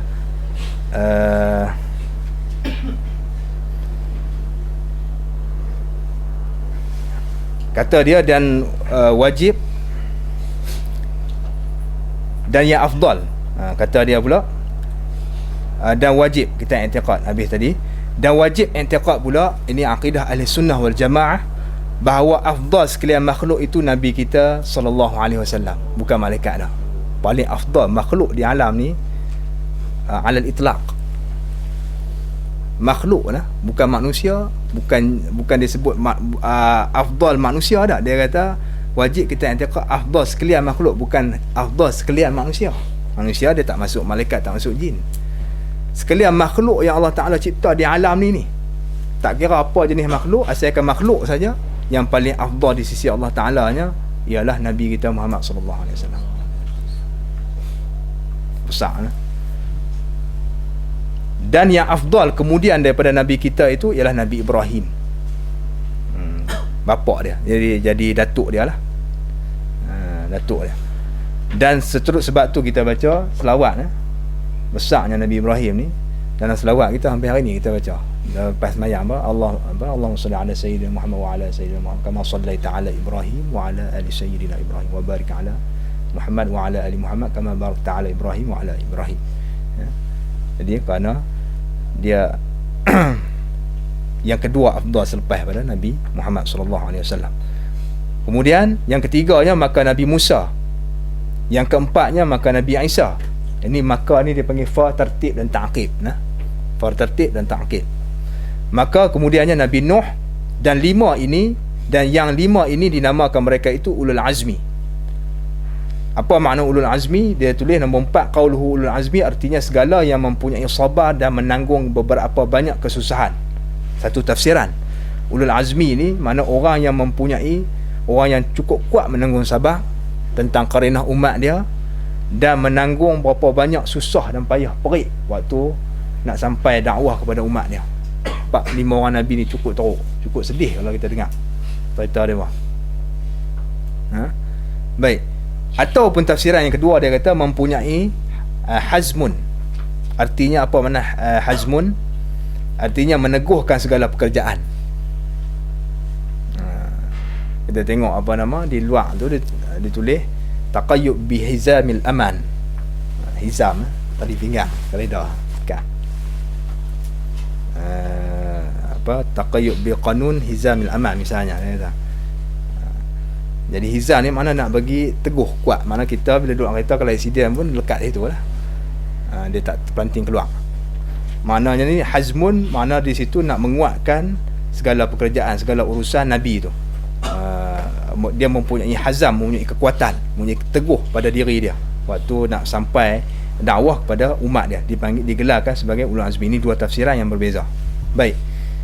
Jadi mengikut tertib, yang paling afdalnya ialah Nabi kita Muhammad sallallahu alaihi wasallam, yang keduanya Nabi Ibrahim, yang ketiganya Nabi Musa, yang keempatnya Nabi Isa, yang kelimanya Nabi Nuh. Kalau kita tengok Nabi Muhammad kita memang satunya dia yang mulia di sisi Allah Taala. Yang kedua Nabi Ibrahim ni Nabi Ibrahim pun kena tok api. Kata teruk dia. Nabi Musa ni Firaun, berat tak berat Firaun lah. Dia kena panggil, dia kena minta ke Allah Ta'ala, minta seorang lagi jadi rasul sama dengan dia. 2 orang rasul, tak ada sejarah Nabi ni. Dan rasul, 2 orang rasul sekali pergi dakwah kepada umat dia. Kena pakai 2 orang, tak dan dengan dia. Bukan tak boleh dah, tapi tak dan dengan dia. Dengan Firaun yang lawan ni kena ada 2 orang. Minta saudara dia tu Harun jadi naik pangkat jadi rasul. Saya Nabi, pangkat jadi rasul sekali dengan dia habis dakwah. Tu antara orang yang antara yang ni lah, yang digelar ulul azmi. Nabi Isa begitu juga, umat Bani Israel ligan dia tu nak nak salib dia, tapi Allah Taala angkat ke langit. Dan Nabi Nuh ratus tahun dakwah pada umat dia, sampai umat siapa pun tak terima. Orang kata gila, pergi buat apa tengah-tengah padang pasir, pergi buat bahtera macam-macam. Dan tak kurang pada Nabi kita Muhammad sallallahu alaihi wasallam kan, tengah semayang tu, puak kafir Quraisy tu dia pergi tauk perut unta di atas tu kan, sampai anak dia kena buang pula. Jahat tak jahat dia ni. Antara ni lah Nabi Abu Lahab dengan bini dia tu, bini Abu Lahab tu buat tak teruk lah, buatkan Nabi tu tauk duri lah, apalah tauk daripada atas lah segala kotoran kepada Nabi waktu dia berjalan. Baik. Dan di Taif pula dia nak dakwah, kena baling batu sama dengan Zaid kan. Baik, dia kata kemudian dia kata maka segala rasul yang lain daripada mereka itu, lepas pada 5 orang ni yang afdalnya, kumpulan rasul yang lain lah, yang 25 tadi, 20 orang lagi tu. Kemudian maka segala nabi yang bukan rasul, lepas pada daripada itu pula tertib afdalnya ialah nabi yang bukan rasul, serta berlebih kurang martabat mereka itu. Jadi lebih kurang sama tinggi lah, kalau kita ukur kumpulan nabi pula lebih kurang martabat lah, tinggi rendah dia, bukan kata kawan ni tinggi lebih kurang, tak lebih kurang saja. Baik. Selepas pada tu kemudian maka segala kepala malaikah, barulah habis rasul mula daripada nabi kita, kemudian rasul ulul azmi, kemudian masuk pada rasul yang selain pada ulul azmi, kemudian pada nabi, lepas nabi baru masuk malaikat. Dari segi afdalnya masuk pada kepala malaikat tu, pada segala ketua-ketua daripada malaikat, iaitu 4 orang tadi. Kemudian barulah segala yang tinggal daripada malaikat, yang disebutkan dalam tafsir dan yang lainnya. Kemudian maka segala sahabat Nabi, lepas itu barulah sahabat Nabi yang masuk dalam kumpulan afdal. Siapa dia sahabat? Dan mereka itu sahabat itu lebih kurang pula segala martabat mereka itu pada Allah Ta'ala. Lebih kurang ni makna ada yang tinggi, ada yang rendah lah. Maksud macam Nabi tadi pun di sisi Allah Ta'ala ada yang tinggi, di kalangan Nabi-Nabi yang kita tak tahu nama dia ni ada yang tinggi, ada yang rendah. Itu hanya di sisi Allah lah. Begitu juga sahabat pula berlebih kurangnya ni, ada martabat yang tinggi, ada martabat yang rendah di sisi Allah. Baik, pada ahli sunnah wal jamaahnya dia kata maka afdal mereka itu daripada kalangan sahabat. Maka afdal yakni yang paling afdal mereka itu daripada kalangan sahabat. Yang pertamanya Sayyiduna Abu Bakar, orang paling kanan Nabi kita Muhammad sallallahu alaihi wasallam. Sayyidina Abu Bakar orang paling kanan daripada orang kanan dia. Orang paling kanan ialah Sayyidina Abu Bakar lah, sahabat setia dia. Ialah daripada kalangan sahabat, dia lah yang paling afdal sekali. Kemudian Sayyiduna Umar, kemudian Sayyiduna Uthman, kemudian Sayyidina Ali. Dia kata atas tertib khilafah mereka itu. Ini pegangan ahli sunnah wal jamaah. Khilaf bagi Syiah, Syiah dia letak khilafahnya aula bagi Sayyidina Ali, kerana Nabi sudah wasiat dan diisyarat dalam Al-Quran pula. Ada di pokok Al-Quran tu ada wasiat tu daripada Nabi yang dipaparkan daripada ayat Quran, bahawasanya khilafah tu berhak. Siapa yang berhak khilafah? Yang berhak khilafahnya ialah Sayyidina Ali. Dialah paling rapat pasal dia menantu dan adik-beradik pula. Dia sepupu Nabi dan dia menantu Nabi pula. Dialah paling rapat sekali. Sayyidina Abu Bakar tak ada kaitan apa. Tak ada kaitan pun, cuma pak ni lah, pak mentua saja, bukan daripada darah daging tak. Jadi yang berhaknya ialah Sayyidina Ali. Kerana selepas Sayyidina Ali tu, Sayyidina Ali ada 2 orang anak, Sayyidina Husain dengan Sayyidina Hasan. Mereka ni akan ganti. Itu pada akidah Syiah nah, ke semua Syiah. Cuma yang ringannya Syiah Zaidiyah ni. Yang Zaidiyah dia kata Sayyidina Ali juga utama dari segi khilafahnya, depa tu utama, tapi dia tak menafikan Sayyidina Abu Bakar, Sayyidina Umar. Syiah yang lain dia kata Sayyidina Ali berhak menjadi khilafah, tetapi ni dua orang ni rampas.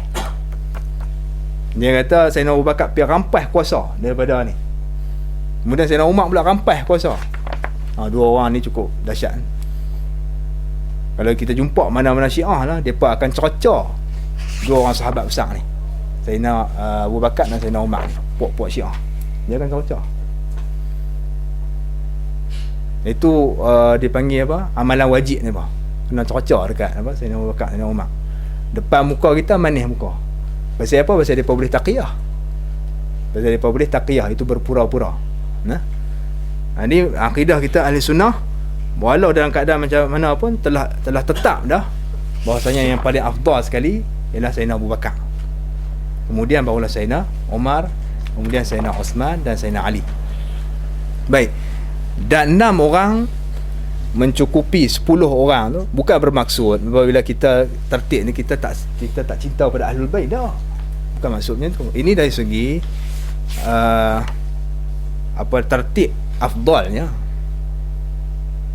Bukan tertib berhak di khilafah dah. Tertib afdal. Siapa afdal di kalangan sahabat ni?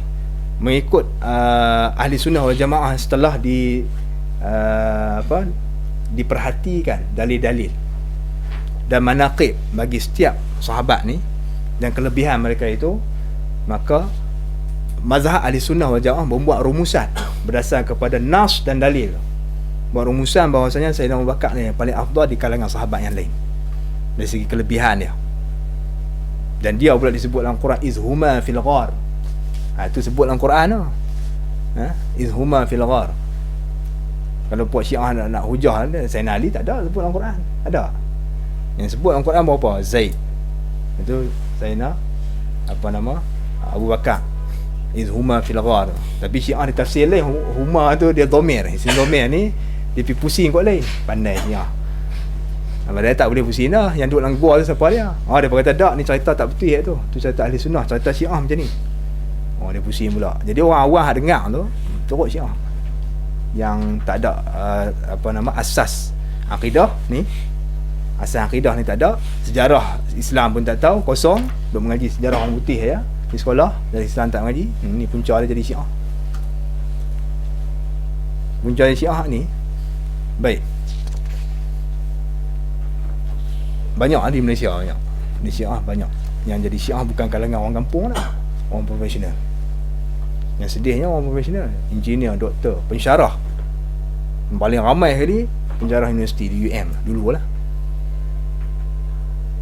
Cukup ramai.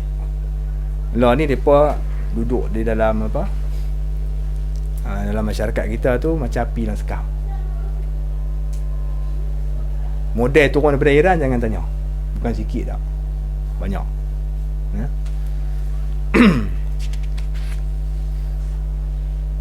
Jangan terpedaya dengan dengan hebatnya Iran. Jangan terpedaya dengan menangnya Hizbullah di di Lebanon, perang baru ni. Jangan terpedaya.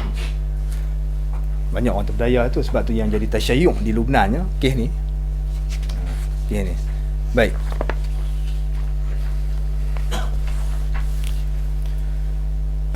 Dan 6 orang yang mencukupi 10 orang itu disukakan mereka itu dengan syirik. Disukakan dengan syurga. Dengan syirik pula. Mana putih ni. Disukakan dengan syurga. Dan 6 orang yang mencukupi 10 orang tadi yang disukakan al-mubasysyirina bil jannah. 10 orang campur 4, 6 orang tu campur 4 jadi 10 orang. Selepas pada 4 orang tadi, antara yang afdalnya lepas pada 4 orang, Sayyidina Abu Bakar, Sayyidina Umar, Sayyidina Osman dan Sayyidina Ali, ialah 6 orang yang disukakan mereka itu dengan syurga, yakni dengan masuk syurga, yang dikhabar gembirakan oleh Rasul. Iaitu yang pertamanya dia kata, dan mereka itu Talhah ibnu Abdullah, Sayyidina Talhah ibnu Abdullah. Yang keduanya Zubair ibnu Awam, dan yang ketiganya Abdul Rahman ibnu Auf, dan yang keempatnya Sa'ad ibnu Abi Waqqas, yang kelimanya Sa'id ibnu Zaidin, dan yang kelimanya yang keenam 6 lah. Yang pertama 2, 3, 4, 5 dan yang keenam Ubaidah Amir ibnu Jarrah. Semuanya 6 orang yang gembirakan dengan masuk syurga. Baik. Dan kemudian tabi'un, artinya segala yang mengikut akan sahabat. Lepas pada sahabat semua ni, barulah at-tabi'in, iaitu segala mereka yang mengikut sahabat, iaitu siapa dia tabi'un, artinya segala yang berjumpa dengan mereka itu. Jadi segala orang yang dapat bertemu dengan sahabat digelar tabi'in. Ya, yang berjumpa dengan ni dipanggil tabi'in. Baik. Dan maka ahlul qurun semasa dengan mereka itu. Kemudian pula maka ni tertib lah, atas tertib. Selepas daripada tabi'in ialah ahli qurun yang semasa dengan mereka itu, dengan tabi'in. Selepas daripada itu maka ahli qurun ni yang semasa dengan tabi'in tapi tak jumpa sahabat. Tabi'in ni ialah mereka yang dapat berjumpa dengan sahabat dan belajar dengan sahabat, dipanggil tabi'in. Kemudian dalam ramai-ramai tabi'in tu bukan semuanya jumpa sahabat kan, dipanggil ahli qurun dia. Maka lepas pada tu baru dia afdalnya tabi'in dulu, kemudian pula ahli qurun yang tak jumpa dengan sahabat ni tak digelar sebagai tabi'in, cuma yang semasa saja. Kemudian pula dia kata ahli qurun yang berhubung dengan qurun mereka itu qurun tabi'in. Itu tertib afdalnya. Selepas pada tu yang afdal ialah ahli qurun yang berhubung dengan qurun tabi'in. Baik, qurun apa makna? Dan qurun itu masa 100 tahun dipanggil qurun. Satu qurun, satu abad, maknanya 100 tahun. Satu dekad 10 tahun. Satu dekad 10 tahun, satu qurun atau satu abad tu dia dianggap 100 tahun. Dia katakan 100 tahun.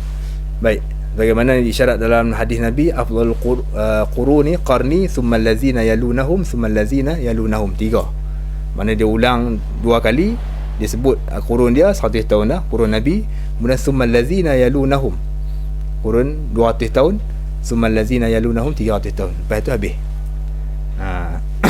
Bukan qurun yang afdal dah lah, yang disebut oleh Nabi dalam hadis. Baik. Kemudian kata dia, dan bermula jahil dengan kelebihan anbiya atas segala malaikat itu, dan umpamanya itu tiada mencederakan pada iman. Dia nyatakan di sini, kalau kita tak tahu lebih Nabi pada malaikat, bila orang tanya kata antara Nabi dan malaikat mana lebih, dia kata tak tahu, nak bak tak reti. Adakah merosakkan iman? Maka dia kata tidak merosakkan iman.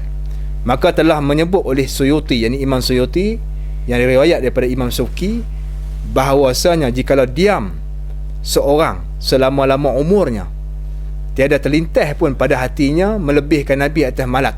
Atas malak nah, bukan malik nah. Malak tu makna mufrad daripada malaikah. Lebihnya seorang Nabi atas seorang malaikat, nescaya tiada menanya Allah Ta'ala daripada perkara tersebut dalam akhirat esok. Allah Ta'ala tak tanya, jangan takut.